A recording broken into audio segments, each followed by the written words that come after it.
Hello everyone, take a look at what I have for you today. This knife in front of you comes from Schwartz Tactical, and so this is a knife that I did actually purchase a while ago. I want to say it was at least a year ago, and I bought it from Blade Forums off of the custom folder section, I believe, because Schwartz Tactical, it doesn't make a whole lot of folding knives, and this I think might have been one of his first designs, and I just really haven't had a chance to make a video on it yet. So I decided I would do that now just to kind of show off the knife. And of course, one thing I'm going to mention first upon this video is that this knife was sold to me as a second condition or blem condition. It might have been one of the first folders he made, and as a result there are some flaws with it. And he did discount the price a little bit for that reason, and so it's still a decent user knife, but it's not something that it's going to be your safe queen, or you're going to cherish it and not ever use it.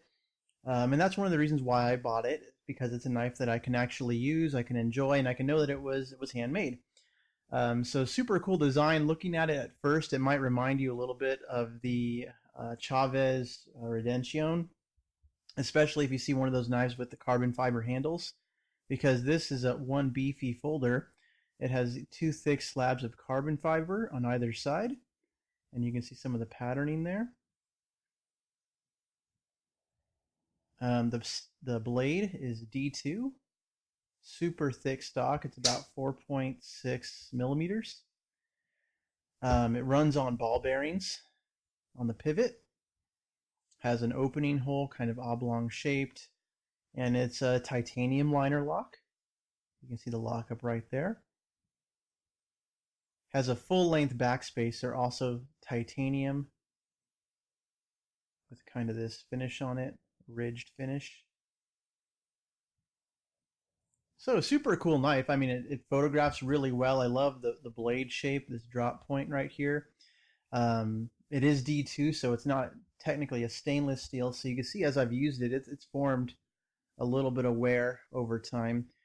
At the beginning of this video, you might have seen some photos of it, and those were from the for sale thread, so the blade looked a little bit more pristine in that condition. But I do use it. You know, honestly, even though the blade thickness isn't suited well to it, I do use it a lot to cut up cardboard, and it sharpens up easy, and it holds a pretty good edge cutting through stacks of Amazon boxes, which is good. So Schwartz Tactical, he sells a lot of knives that are carbon fiber, titanium, blends, kind of similar to what you'll see from like a Warren Thomas. Some pretty cool karambit designs, and not too many folding knives. So this one, I decided to purchase it, but of course there were some flaws, and of course it's not the maker's fault. He clearly stated there were flaws with this one when he sold it. So two of them on this one being the lockup. There is some up and down play. You can hear it move. And when you look at the rear area, you can see there's some movement there. It's almost as if, you know, if this backspacer was just a little bit longer here at the top, I think it would make perfect contact and there'd be no play. So that might have been just a miscalculation making the parts or whatever. And again, this being one of the early models, totally understandable. Still very safe. It's never folded up on me, of course. And when it opens up, you know, sometimes it's lesser. Sometimes the play disappears as you use the knife, because as you use it and the liner moves over a bit, the play disappears. But when you're just fondling it and playing with it, you know, a little bit of sound is kind of noticeable. So that's one of the flaws that was noted with this particular knife. Also, kind of the bigger of the two flaws is the blade.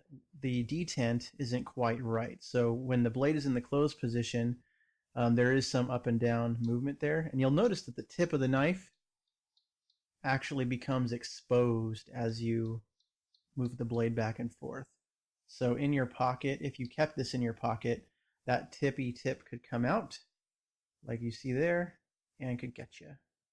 And so you actually see I drew some pencil on there because I wanted to see how much was exposed when it comes out. And I might try and take this to a grinder real quick and or hopefully not quick, but just grind the tip of the blade down so that when the detent does open like that, we're not getting a sharp edge poking out.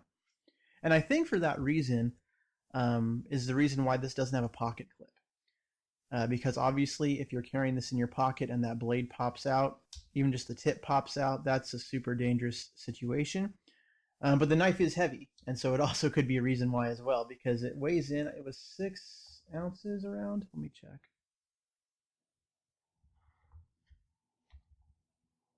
6.86. So it's a big knife. And the actual measurements, it's so 6.86 ounces. The blade is 3.5 inches long, and the overall length is about 8.5 inches. So you can see the handle is nice and large and hand filling.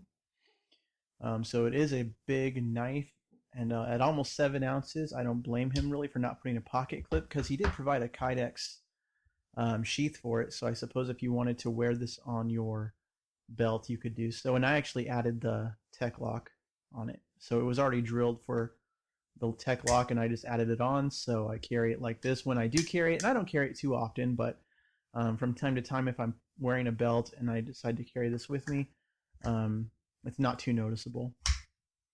So it does have a slight opening on the front, but it holds it well enough, you know. Sometimes I wonder if the blade's going to open up like that, but it hasn't yet, so that's good.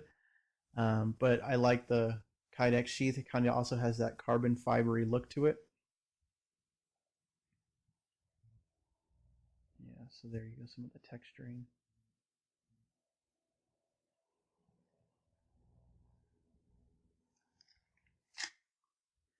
But again, this was one of my first forays into a higher end knife made by a custom maker. I've seen him sell some of these somewhat recently, within the last year or so. So I'm assuming that he's perfected the design, and now the ones that you see for sale now, I'm sure have perfect lockup. So again, I mean, search out Schwartz Tactical. He is somewhat active on blade forums, maybe not so much anymore. But he does have an Instagram. He didn't put it on the card, but I know if you just do a Google search, you can find him. He does a lot of cool carbon fiber stuff. So if you see anything carbon fiber, titanium, you'll know you're at the right Schwartz Tactical. But a pretty cool knife, even though it does have flaws. Just a ton of carbon fiber and titanium in this knife. Super cool design. And it's one that I'm not afraid to use. So super nice Schwartz Tactical knife. If you have any questions, feel free to let me know. If I decide to grind off this tip a little bit, I'll add it to the end of this video, or post an update video, or do something of that nature just to kind of show that off. But again, the D2's performed well, and it's a knife that I like to use. You know, I like to look at it. It's fun to fondle, opens up really nicely. But again, you have any questions, please do ask. Leave me a comment. Thanks for watching. Have a great day. Bye-bye.